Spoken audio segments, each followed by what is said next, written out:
Hello and welcome to another episode of Metal Effort. Today we're just going to do a quick little discussion. I wanted to weigh in on the whole Rike Knives controversy. Normally I think I would probably just let this pass. I don't necessarily like to get into drama. I only have a few subs, so it's not like I'm begging for views or anything, but I feel a little bit responsible to say something because I just reviewed this knife and it's a Rike knife. It was the last one I did, and a couple days after this there was some drama. The drama, if you're not aware, is that Justin Lundquist posted on Instagram that Rike Knives had posted a CAD kind of drawing of a knife design, and it's basically identical with a few minor cosmetic changes to a knife that he designed 9 months ago. He DM'd them privately and said, "Hey, what's up?" And then they quickly took down their post. And then he made a post on Instagram just kind of saying, "Hey, this happened. Here's the picture. FYI, be careful."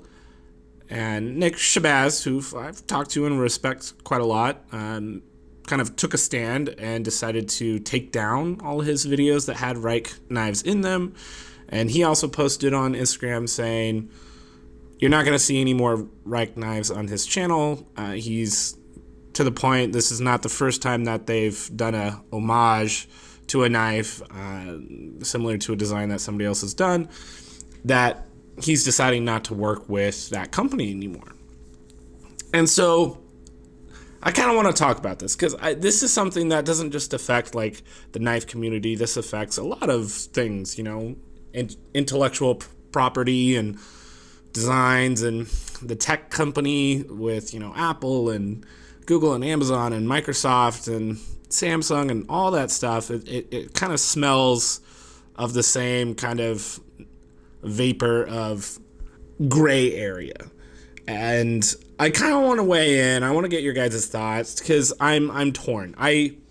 So you guys kind of understand my stance on this. I am very non-biased, or I try to be. I'm biased. Everybody's biased, but I try to be non-biased in the sense that if a company tends to make good products, but they release a stinker, I'm not just going to give them a free pass just because I like the majority of their work. Similarly, if a company is usually putting out stinkers and then they happen to release like a really good product, just kind of an anomaly, or they decided to work hard or whatever it is, I like to give that product props.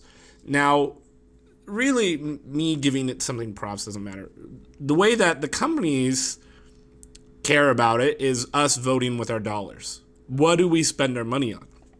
And so this is the part that's really confusing, because Rike Knives could steal a bunch of knife designs, and the people in the know, the people that are subscribed to like every knife maker on Instagram or in the news and know that, hey, this is obviously an homage to another knife that came out way before Rike or any other company decided to do something like that, and would just know not to buy that knife. Well, they're voting with their dollars, and Rike's not going to get the money from that well-informed person, but they are going to get a lot of money from people that don't know. They just see a cool-looking knife and buy it.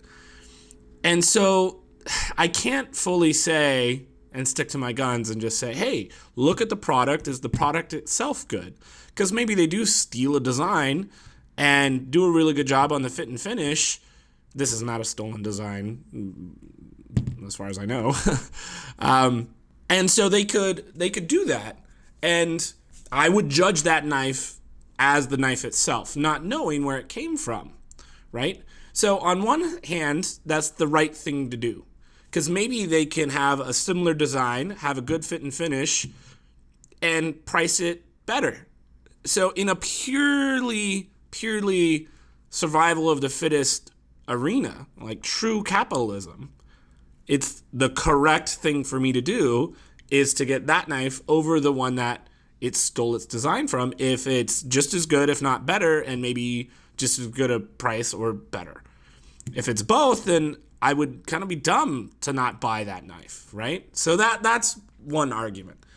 And I don't completely accept or reject that argument. This is an internal struggle in my mind, and maybe you can agree with me that this is kind of confusing. On the other hand, you have the smart, intelligent people that are taking risks and making a knife that might fail.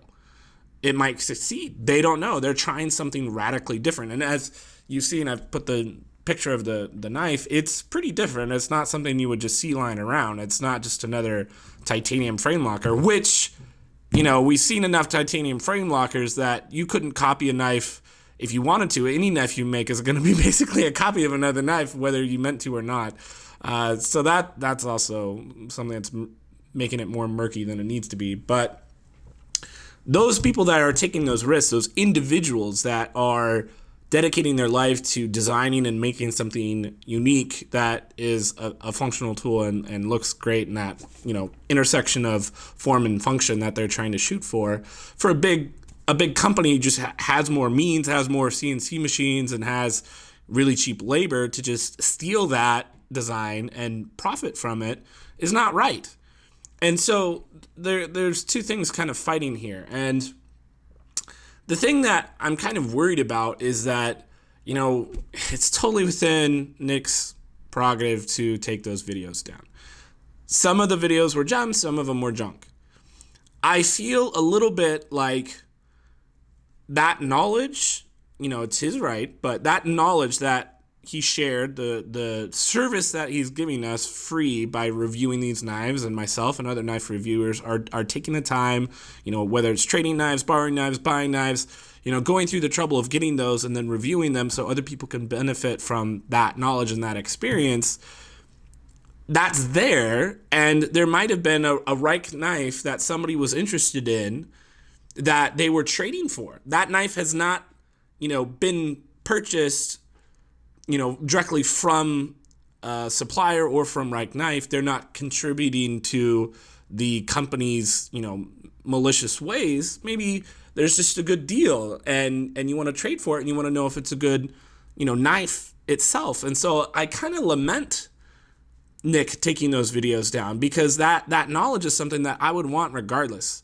Maybe I want to buy it. Maybe I want to trade the knife. I wish that those knife reviews were still there as what he's doing, and again, from his point, I understand it. He has a lot of viewers, he has a lot of subs. I've got like 36 subs, he's got 50,000. So the context of his decision making is completely different than mine. I have a $500 knife. I don't have the luxury of not putting up a review of this knife just because Rike did something I didn't like.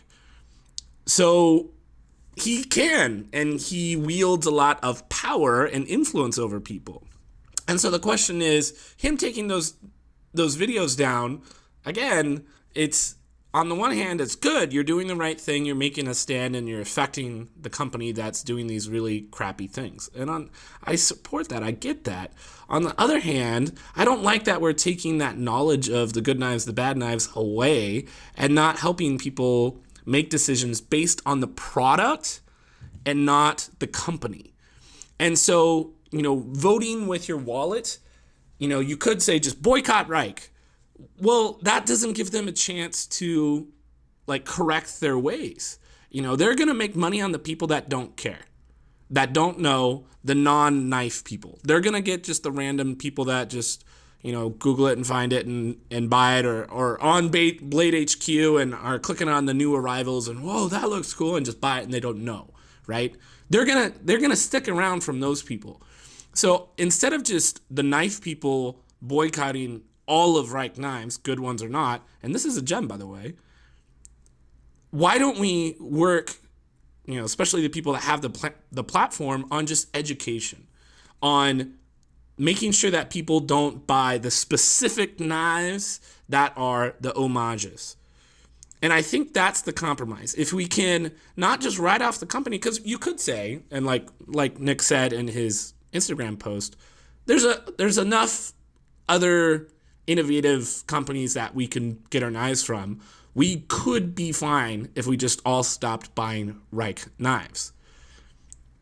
But what about the designers that are legitimately selling their designs to Rike?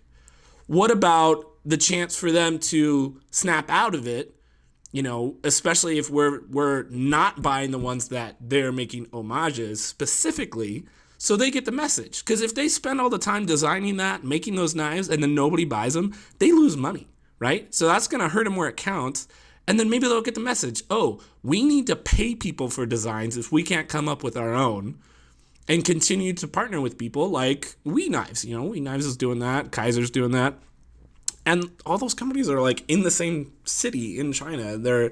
They use the same factories sometimes. They're using a lot of the same, parts and suppliers. So it's not like Rike is completely evil and all the other Chinese companies are angels. Like, they're doing something that we don't like. And I don't think it's fair to just give them a free pass on this. But I think we should be very careful on exactly how we respond to it. And I think voting with your dollars per product is like a laser scalpel to affect the change in precisely the way we want. Maybe they get the message. Maybe they start making some really unique designs or partnering with people that deserve to have their designs sold to a company that does have awesome fit and finish and price. And then everybody wins. Then we get more better knives and not ones that are homages. So I think that's like the ideal situation, and we can't get there if we just stop buying all of Rike's knives. I don't think that's the proper response. But I understand the gut reaction to do so, and I think if you personally are deciding that you don't care enough to, pick and choose which Rike knives to get, then that's fine, man. That's your prerogative. You get to vote with your dollars too. And I haven't given Rike my money yet, but if they do have a unique design, knowing the fit and finish that they have on this, I might give it a shot, to be honest, even though what they did was really disdainful. I'm trying to step out of my rally behind the pitchforks and burn somebody at the stake. I get our mentality, our herd mentality, just rise up and do that. But I think we should rise up and work together, but to be more laser specific on what we're doing and to stop the homages. Because outside of those, I think Rike's doing some really cool stuff. We got to send the right message. They got to stop the very specific things that they're doing wrong, and maybe they can earn back our trust. That's it, guys. Sound off in the comments. I'm interested to know what you guys think.